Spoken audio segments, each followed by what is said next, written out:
Good evening. I bring you greetings from the United Kingdom. This is Music Time with Varrick. It's been about 2 weeks that I came your way, and I've missed you. I know you have missed me too. And to start off, I want to say a big thanks to all of you from wherever you are. You made my 40th birthday a special one, and I'm grateful to you. You made me feel very important, and you blessed me in such ways that I could never have imagined. God bless you from wherever you are, whatever you spent on me, whatever you lost on me. I pray the Lord to give you back in 100-folds or 1,000-folds. So thank you so much for being part of my special day. I'm grateful to you. This is Music Time with Varrick, and I'm reporting live from the United Kingdom. I am here to join my brothers and sisters celebrate a Thanksgiving with James Varrick here in the United Kingdom, which is coming off on the 18th of May at Wesley Chapel, Central London, at 5 p.m. on Saturday, 18th of May. It's going to be a wonderful celebration here in the United Kingdom. So let me go back to today's discussion. Today's discussion is an interesting one. After a short break, today's discussion is going to be one that I know a lot of people will be interested.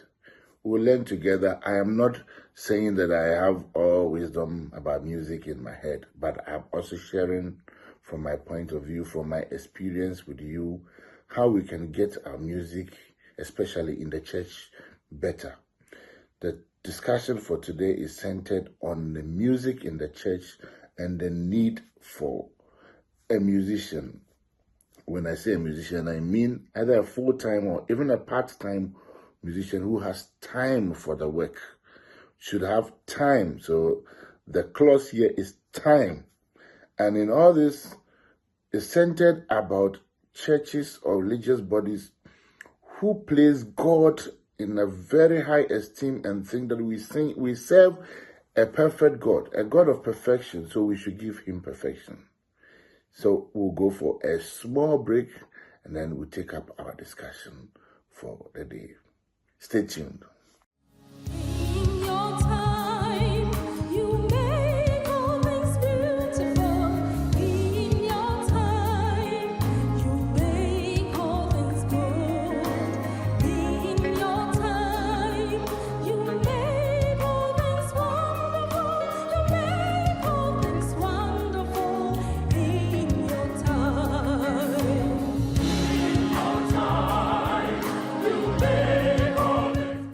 Welcome back to Music Time with Varrick. As I indicated earlier, today's topic is on the music in the church and the role of the musician. The musician, I am referring to someone who practices music full-time or part-time, but has enough time to do that work, especially in the church.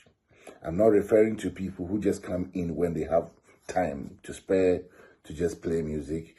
I'm talking about people who are involved in the planning and executing of music in the church, who have enough time to do the work of God in the church. So please like my page, follow, and invite others to be a part of this program. I'm using the word discussion advisedly because this is just as we do in an examination. A topic is given and you are asked to discuss. It doesn't mean that you should go and call your friends to come and discuss. Today's topic, I am going to share my own take with you about this subject. Why music? Music, it's a spiritual and biblical command.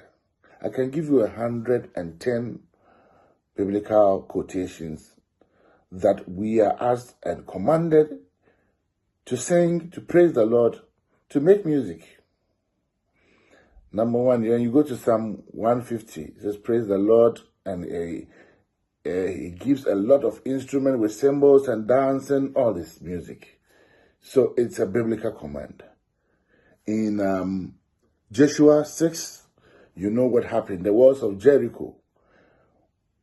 He didn't ask them to go and pray. Prayer is very important. He didn't ask them to go and preach.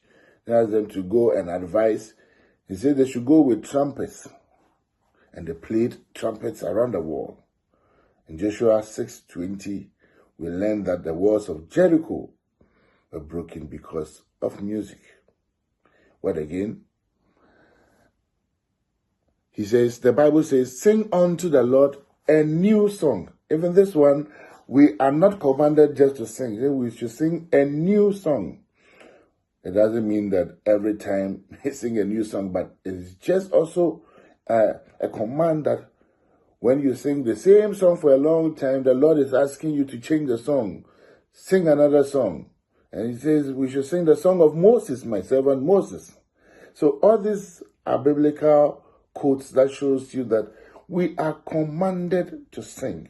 We are commanded to play music before the Lord because he lives in his praises. I believe I'm talking to someone. So it is not just a fruitless exercise that we go to church and people want to dance, want to sing. I know there are leaders or even some of our priests and pastors who don't like music like that. But please, just for what the Bible commands, you need to like it. Even if you don't like it, you need to let it be. It must go on because it's a biblical command that we must make music to the Lord. You don't use your personal preference to dictate that. Whether you like it or not, someone is there to do his biblical command as has been instructed. So when we come in as leaders to stop some things that we cannot control, we should not take the place of God. God is saying that make music to the Lord. The Psalms is saying, sing a new song. So our personal preference doesn't come in. We are to sing. If we cannot sing and we can preach like Paul, we go ahead to preach like Paul. If we can pray, we can do other things, we do it unto God, just as it's being commanded. There are people who can sing, who can play music. Let's allow them to do this. This is all part of the ministry. We are commanded to do it, and we have to do it, and do it very well as unto the Lord. Also, someone asked, what do we use music for in the church? Music has a place in the church, a lot. When we go to church, you know, music is not just a part-time thing. It's part of service. Especially those of us in the Orthodox Church. We start church with procession, which the choir leads. It's part of the service. It is not a before service activity. Procession begins the service. So we move into the service with a song. And then it also plays a part throughout the service. We use it as a break. We use music as a confirmation of word. Sometimes something comes and you know that there's a music to it, and that music confirms the word. We use music as an advice. We can use music to reflect on the word. We can use music to narrate the word. So music has a lot of effect on the service, and it's part of our service throughout our worship. Music is not a part-time or something that when we feel like we are tired, just a break. Yes, it acts as a break. Sometimes when we need, we get fatigued with other things and we want music in the church. Oh, the choir should give us a song, or band give us a song. It's good, but it must not always be treated as something for break, but rather as part of the worship service. Music does a lot to the soul. Aristotle, for instance, expresses that music has the propensity to affect the human soul. Yeah, it is clear. And when we come back to even normal life, music can do a lot of things to us. Music can change our emotions. There's some kind of music when you listen to, your mood changes. There's some kind of music that you listen to, you remember your sorrows. You remember what someone has done to you. There's some music you listen to and you begin to hate someone. Some of them you listen to and you kindle a love. I mean, there's something in your heart. You feel like, oh, I need to love my brother. I need to forgive my brother. So it means music in the church is very important, and we need to be very careful about how we go about it. Therefore, we need to also check who performs the music, who does the music, and how it is done. It's very important. If it is important in our service and we know what it can do to the souls of congregants and people who come to church, we need to just be careful about it and make sure that there's a special way to go about it. There's special people who are well-trained, people who have availed themselves to do it and do it right, so we can get it right. And then we don't come to church and rather, when we are leaving church, we go with sorrow, with sadness filled in our hearts. But rather, by the time we are done with service, music becomes a tool of reflection. When we're going home, we still remember what the word was about because there was a song to confirm it. There was something to seal the whole thing. Music is important in the church. And someone asks, how is music performed in the church? We know, especially we of the Orthodox background, music is done by two groups. It's either the whole congregation singing or a special group in the church. It could be the choir, it could be the singing band, it could be the band. These are all special organized groups who perform music in the church. But the congregation also has its place. That's why we do praises and worship and we dance together, because we are all under that commandment that we should make music to God. We don't leave music to only a few people to do it. No, we are all part of it. So music has a place in the worship life of every believer. Therefore, we need to do it right and make sure that the congregation is also given a chance to perform music. That is why our father, John Wesley, would say that the congregation must sing and must sing its faith. So he believes in congregational singing, like the hymns, for instance, when we have to sing, maybe opening hymn, closing hymn, whatever, hymns of meditation, all these things, we need to get the text right for all members to sing their faith, because we believe that by their own singing, they can get the words well and reflect on the words. When you sing in something, you believe in it. When you, for instance, if you are a Manchester or Chelsea, Real Madrid supporter, when you hear the anthem being played and you sing Real Madrid, but you feel like you belong to it. So we as believers too, we are encouraged to sing. We need to sing our faith, to show our belief, to strengthen our faith. When we sing it, that by faith we see the glory to which thou shalt restore us. The cross despised for that high price which thou hast set before us. And if thou would count us worthy, we, each as dying Stephen, shall see thee stand at God's right hand to take us up to heaven. When you sing such a song, you have faith, you have courage. You know that, yes, you believe in the text you are singing. When all thy mercies, oh my God, my rising soul surveys, transported with the view, I am lost in wonder, love, and praise. It's a congregational hymn, and we all have a place in it. So, even though I advocate for serious choir singing and other training, I know it has its own place, but the congregation must be led to sing. And also this practice of singing a hymn, which is, the hymns were written as poems. So they have a way, unless, we are hard pressed with time and we need to take a few out. The practice of always jumping stanzas is not good for the worship of God, because one verse leads to another. If we think we don't have time, it will be better we don't sing at all, or maybe we sing hymns with shorter verses.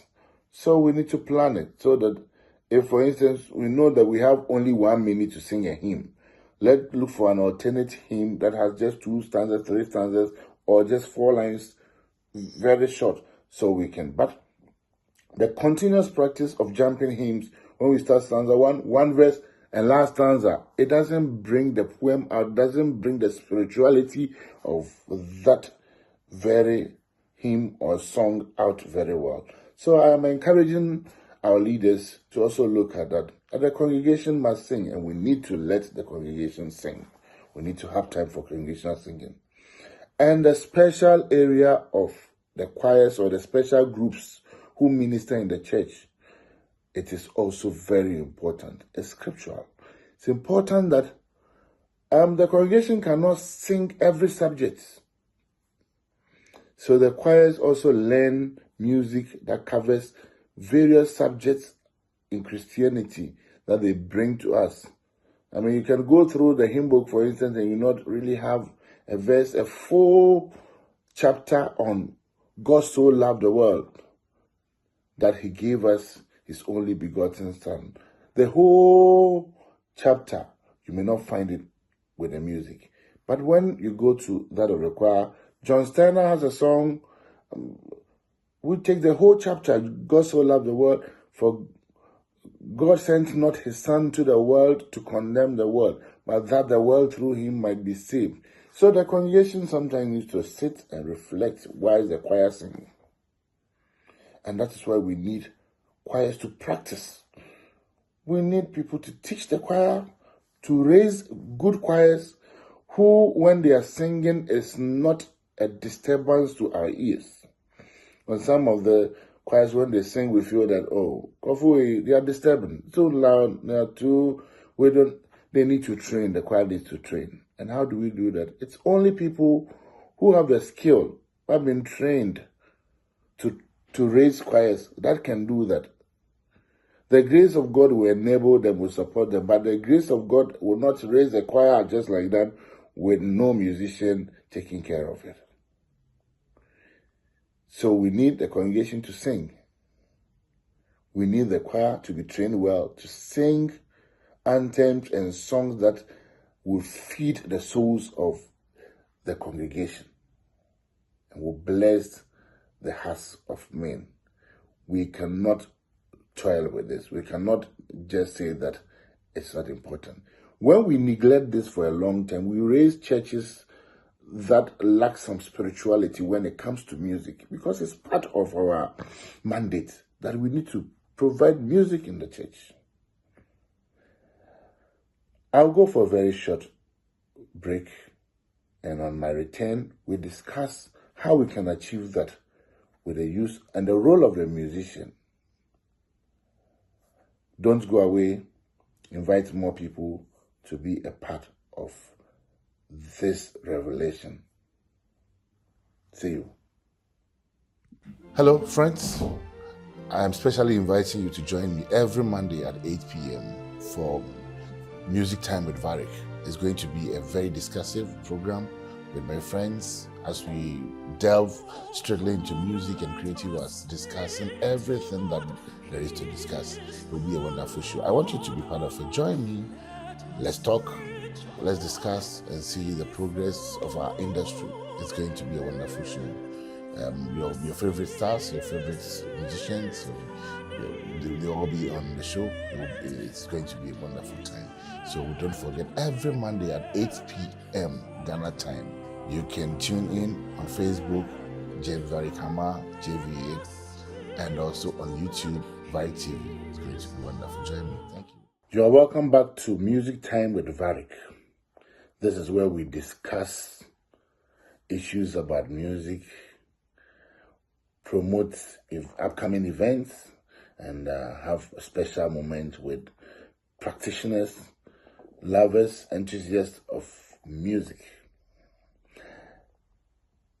We're back to the topic, music in the church and the role of the musician. I've had so many encounters with people who ask simple questions as, why do we need full-time musicians, or why do we need musicians in the church when the church has not much role for music? In breaking down this question, what they mean is that the musician comes to church, or we rehearse the choir only on Thursday and Sunday, or maybe twice a week, and then we come to church on Sunday. Why do we need someone, especially to do a full-time job, when the work he does is only 2 or 3 days in a week? A very genuine question. Very, very important. I agree. It's a big question. That you need someone to work on, say, Tuesday and Thursday, and then come to church to play on Sunday. Why would you make that person a full-time musician? I agree. In the context, or in the Ghanaian context, or maybe some part of African context, this is a very genuine question. However, what we don't know is that the musician can have some roles that will help grow the music of the church and the church entirely. So in Africa, and especially in my country where I come from, Ghana, we just think that the musician comes to church or comes to rehearsal and then to church, and that's all.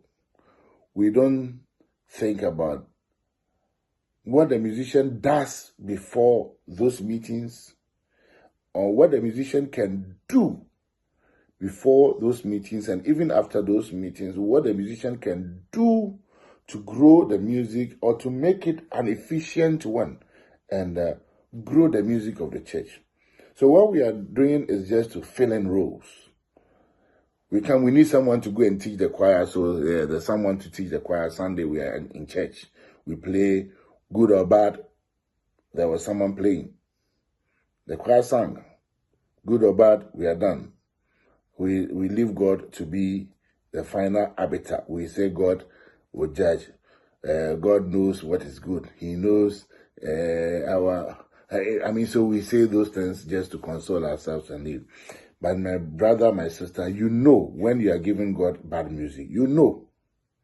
You feel it that this music is not good. You know that this organist who played didn't play well. You know that the choir is not singing well. When you hear them sing, you know yourself. So don't give God what you, as a human being, you are not okay with. If we believe that God is a God of perfection, a God that we serve who deserves better things, then we need to change our ways. When you know that I'm going to give my brother fruits, but these fruits, I feel like asai, or how do you say it? Expired goods. You don't take expired goods to a friend. You know that this one is expired. When he sees it, he will know that I brought him expired goods. So that's why when you're dashing your friend things, you buy things that are in good shape. So why would you give God something you know is not good? It all borders on your relationship with God and how you take the service of God. If you're a church leader and you know this man playing or the organist we have at church is bad, why still maintain him? You can maintain him when you have someone who can be a role model for him or her to learn after, so that we hope that he will get better. But when he's not in the best of shape and you keep him as the one doing, or God understands, we know that when God will only understand when he knows that there are none of such people in the market, or there is no one who can do that work, and he's the only one who can do it. That one, he will inhabit in that phrase. But if you know there can be people who can do it better, please don't use the guise or these such phrases to do the wrong thing. God inhabits in the praise of his children. He lives in his praises. So please, this question about when we meet twice or thrice, we can answer it. If you're convinced, you can take my advice. If you're not convinced, you can keep to what you are doing, but know that you can do it better. The musician can be given roles. I know musicians have their own problems too. And the problem is that most of the church who employ musicians don't even know what they want from them. If you don't know what you want from them, some of my people are stubborn and criminal. They will just also play in it because they know you don't know what you want. So they will come to rehearsal once, maybe will not come to rehearsal something, and Sunday they come and play and they are off. You will hear of them again. But a church employing people should sit down and agree some terms. Okay.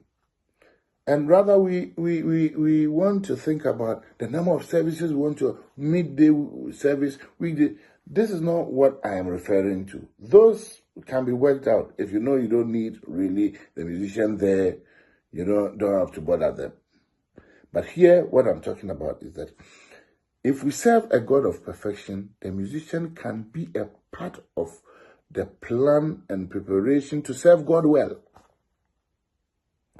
Can I break it down? Okay. The musician can be part of planning the church's music. In most cases, let me use the Orthodox Church. We depend on hymns from our priests and pastors. But rather, this is clearly the work of the musician. If we trust our musicians and we groom them well, we know that they can take the Bible, they can take the almanac of the church and know that this is the 13th service of the year. And these are some of in some cases, even some hymns are listed. Unless he wants to bring an alternative which will fit the service. They should be in a better shape to look at the almanac and select hymns for the service.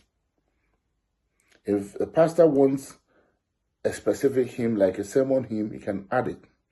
But the choir master or the organist should be able to select procession, recession, or the introit hymns for the congregation. This one, he knows that it is his duty. So then, I'm sure even if he goes on a break on Monday after service, by Tuesday, the hymns should be ready so the choir can rehearse well, should find a way to get it to the congregation, to know it well, arrange it well for the choir, so that by the time we get to Sunday, we have a near perfect service, because a lot has been done to prepare for our service. In most cases, when we depend on our priest, the hymns will arrive either on Thursday or even Friday, and some will not come at all. And Sunday we come to church. It's either the priest will come with just some known tunes, so the church will be singing. The church can just alternate between 20 hymns or 15 hymns for the whole year. That's not proper. If the musician can plan this, even if the songs are not known, but they are scriptural and it's in line with the almanac and the service for Sunday, he needs to find a way to get the music to the congregation. Is someone listening? Because if it's a congregational hymn, the congregation must get the tune. And since congregations don't come for rehearsal, we don't have congregational rehearsals, especially in Africa, we can find modern ways of getting the tunes to the congregation. We are in a tech error. IT, you can record it. The musician can record the tunes or play the tunes and sing along or get someone to sing along. And once the melody, congregation is supposed to just learn the melody. So if I select the hymn and go to the studio, there should be a facility in the church, or I can even do just that with a phone. Play and sing. All praise to God, our living God. When I record either one verse or all the stanzas, and there's a platform of the church to get to all the congregation members. Let's say by Tuesday or Wednesday, I am certain that by the weekend, the congregation will know the hymn tunes and everybody will sing along. When we get to church, we can sing better hymns. This is free advice for free. Please comment. You can share this. And so it's a free advice to you. When you do this, your congregation comes to church on Sunday and they all can sing the hymns. That's the work of the musician. It also allows the pastor to concentrate. Sometimes, even if the musician sings the hymns that early, it can even help the pastor to reflect and get his sermon right before Sunday, because some of the hymns will prompt you to on a direction to take your sermon. So let's not feel that it makes one feel bigger, or is the pastor who must select hymns. No, the work must be done. How do we get it done? It's not that by force. Even if there are pastors who are music enthusiasts, some are musicians already, but there are some who are not too up there when it comes to music. Give the roles to your musicians, let them do it right. And that can even help your work.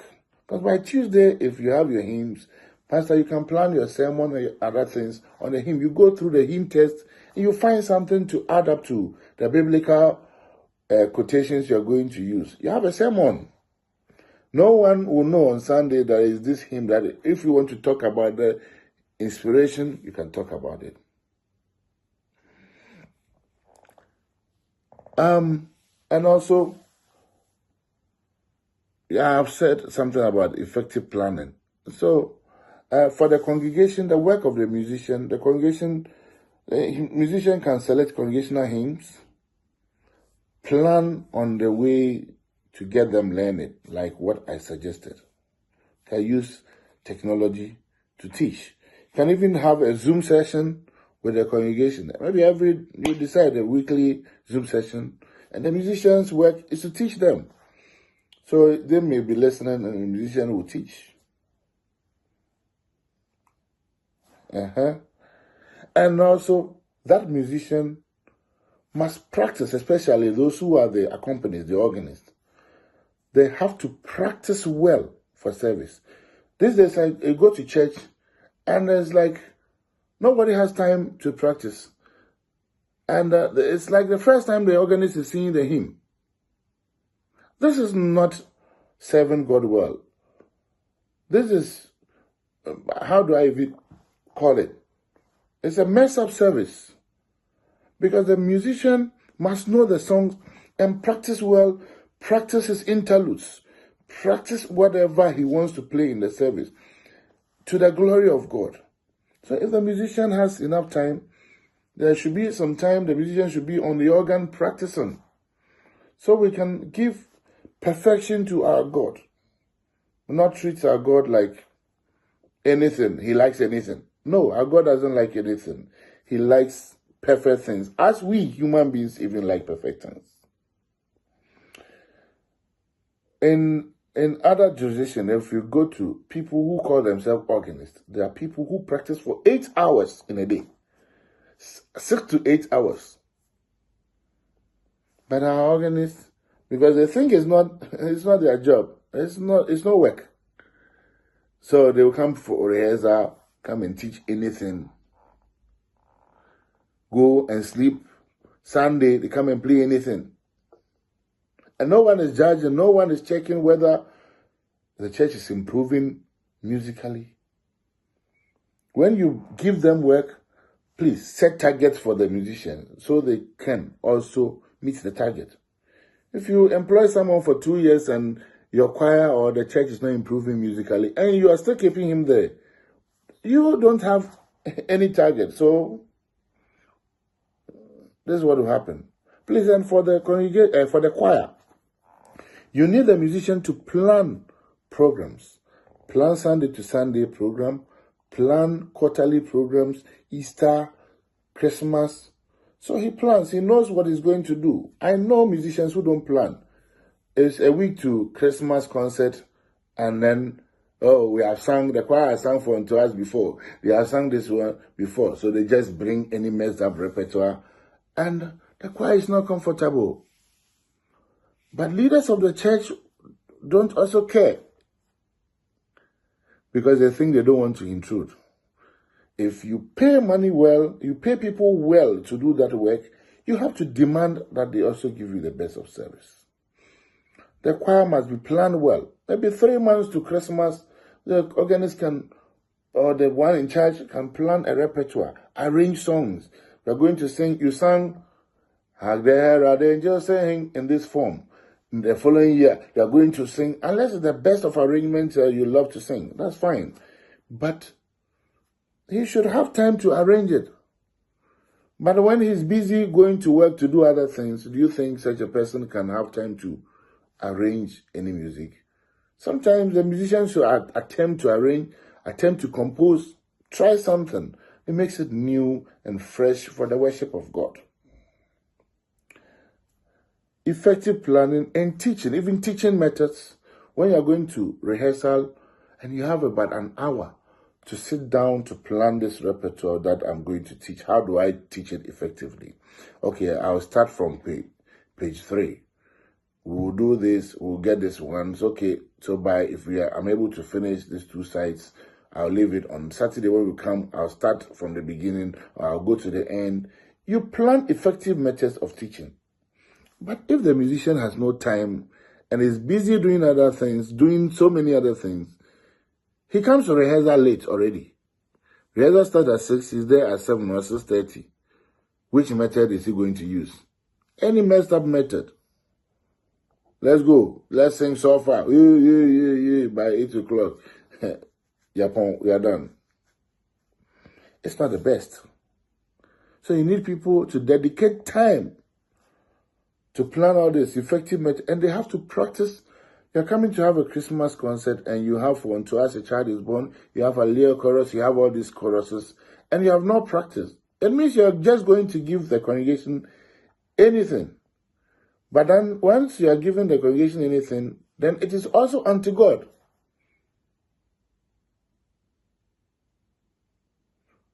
We play music to glorify God. Let's be careful and be sure that we are doing it to attract God's blessing, not His curses. And so we all have to bear in mind that if only we are doing it for God, now God is a God of perfection. We shouldn't forget. And we must do it unto God. Please, hire good musicians and give them roles. Give yourself about 2 years to see what will happen to the church. You will find that the people are growing in faith. They love music. Music brings them together. If the musicians do their own thing right, and we know what to demand. I don't mean give them pressure, but you must also know what you want to achieve as a church before you bring a musician in, and demand from them and pay them well and let them deliver, so we can praise our God and lift the name of our God well. This is my own take on the music in the church. So let me not hear anyone saying that we don't have any role for the musician. The musician can have so many roles. Arranging music, planning, effective teaching, and practicing to meet the church's demand at worship services. I know we have learned something from this. We'll come back to this topic again with other people and discuss and go deeper into it. But until then, hire a good musician, sing good songs, get your congregation singing to praise our God and King. We'll come back for the concluding session of this episode.